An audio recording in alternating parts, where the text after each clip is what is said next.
Chapter 2. The Definitions of the Classical Art of Writing. As the artist must know what he wishes to convey by his completed work, and the workman must understand how best to use his tools, so must the writer have an exact knowledge of his aim and the ways and means to obtain it. The object of the classical art of writing is to train a horse, not only to be brilliant in the movements and exercises of the high school, but also to be quiet, supple, and obedient, and by his smooth movements to make riding a true pleasure. This clearly shows that in every kind of riding we strive for the same objective.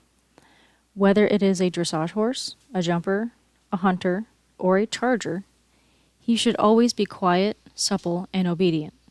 These qualities are the basis for every kind of riding. Performances of the greatest brilliance can be built up only on this foundation. A successful teacher must have a thorough knowledge of his pupils. The rider must know his horse physically as well as mentally.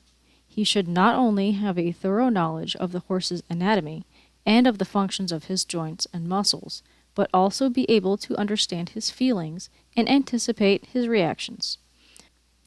With this knowledge, he will ensure that his horse enjoys his work and does not become sour. But any rider would be well advised to study the conformation of the horse he proposes to train. The daily work should be divided into periods of varying duration, interrupted by periods of rest. Those of work should not be too long, and at the end of the daily work, the horse should be as lively in his steps as he was in the beginning. The rider should not wait to bring the exercises to an end when the horse shows signs of fatigue, but try to finish the lesson on a good note. The good memory of the horse may be used to advantage.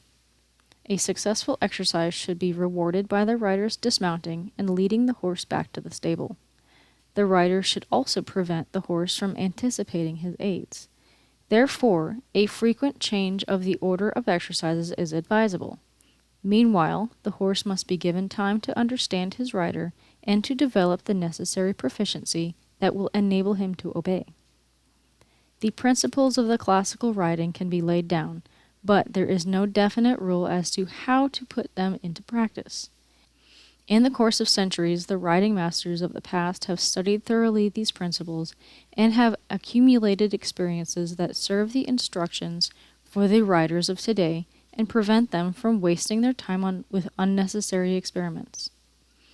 On the other hand, there are no rules for any difficulties that may appear. Remedies that are successful with one horse may prove unsuccessful with another. As is the ways with other things of life, riding cannot be learned from books alone. Only by trying out the various possibilities will the rider obtain success. Besides a knowledge of the physiology and psychology of the horse, the rider must have a clear notion of the theory of movement and balance. The former means exact knowledge of the sequence of his steps. The latter, a knowledge of how the steps should be executed and what form should the horse adopt to be able to move in the balance. So it is necessary to give a number of exact definitions every rider is expected to know.